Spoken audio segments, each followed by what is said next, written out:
Bonjour à toutes et à tous, on attaque fort ce tour de la presse sportive avec la grosse interview du président du Paris Saint-Germain, Nasser Al-Khelaifi aux Parisiens. Les paillettes c'est fini, peut-on lire en une du quotidien régional.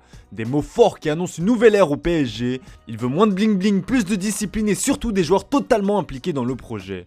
Le président parisien a sifflé la fin de la récré et envoyé un sacré message aux joueurs. Maintenant, la position du PSG est claire, les joueurs qui ne font pas partie du projet devront partir. Certains ont profité de la situation, maintenant c'est fini, a-t-il notamment lâché. Aucun joueur n'a évidemment été cité, mais on peut penser aux nombreux placardisés et au Brésilien Neymar qui n'est plus désiré dans la capitale. D'ailleurs, selon nos informations, Luis Campos a ouvert la porte à son départ. Il fait partie de la liste des joueurs qui ne seront pas retenus par le Portugais en cas d'offre intéressante. Les dirigeants parisiens ont défini un montant qui n'a pas filtré pour lequel toute offre pour le Brésilien sera acceptée. Reste encore à trouver un club capable d'assumer ses 30 millions d'euros annuels. Et ce n'est pas tout, puisqu'il n'y a pas qu'en France que Nasser Al-Khelaifi fait la une, c'est également le cas en Espagne où ce dernier a accordé un entretien exclusif à Marca. Dans les colonnes du quotidien espagnol, il est longuement revenu sur la prolongation de Kylian Mbappé. Il en a notamment profité pour rétablir la vérité et lâcher une nouvelle pique au Real Madrid en expliquant que Mbappé a préféré le projet parisien à l'argent du club madrilène. J'ai beaucoup de respect pour le Real Madrid en tant que club, c'est un grand club mais Kylian n'a jamais décidé de renouveler pour l'argent, c'est la première chose. L'offre de Madrid de 180 millions plus son salaire sont de meilleures offres que la nôtre pour Kylian. Voilà qui est clair. On prend la direction de l'Allemagne avec le très gros coup du Bayern Munich qui s'est offert Sadio Mané. Si l'officialisation de son transfert n'a pas encore été communiquée, on peut d'ores et déjà considérer le Sénégalais comme un Munichois. Hier, l'attaquant de 30 ans a passé sa visite médicale et a déjà posé avec son futur maillot. Pour l'occasion, l'intéressé a livré ses premiers mots au quotidien allemand Bild. L'ancien joueur de Liverpool confie que ce choix était évident pour lui.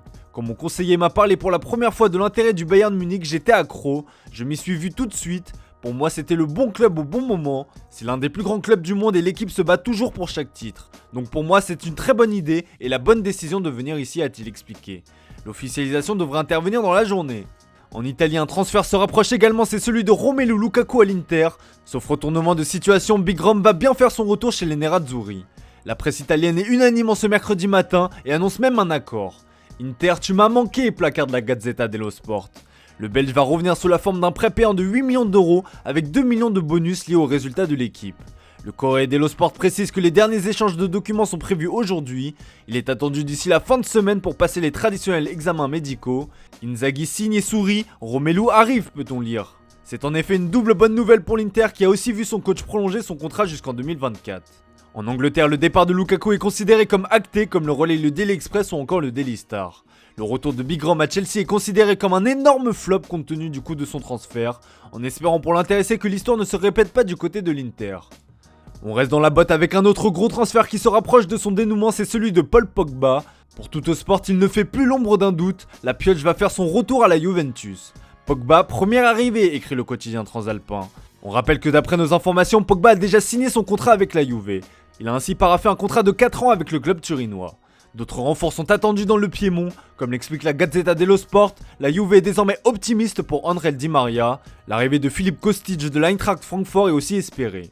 Enfin, pour être complet, l'Italie est secouée par l'affaire Victor Osimhen.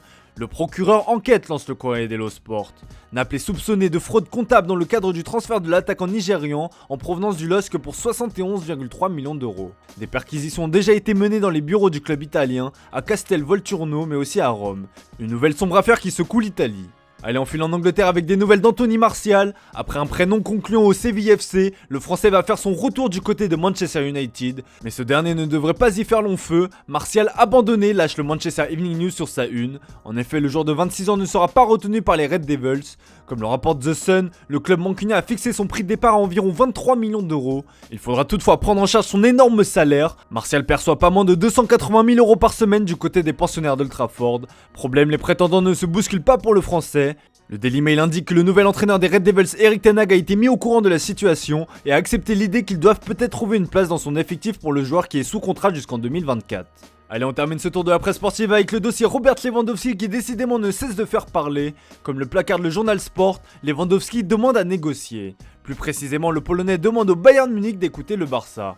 Car oui, le serial buteur ne jure que par le FC Barcelone et seulement le FC Barcelone. Si on vous a révélé que le PSG n'a pas abdiqué pour Lévy, le média espagnol indique que l'intéressé a bel et bien refusé l'offre parisienne, au même titre que celle de Chelsea.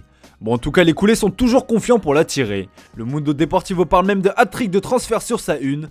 En effet, grâce à son coup de pouce financier, le club catalan espère désormais réaliser un mercato de folie avec les arrivées de Jules Koundé, Robert Lewandowski donc et Bernardo Silva. Le quotidien espagnol précise que le Barça est confiant pour le défenseur français. En ce qui concerne une possible arrivée du milieu de Manchester City, cela dépendra de la vente ou non de Frenkie de Jong. Affaire à suivre. Voilà, c'est tout pour aujourd'hui, merci pour votre fidélité, bonne journée à vous. On se retrouve tout à l'heure pour le traditionnel JT Foot Mercato.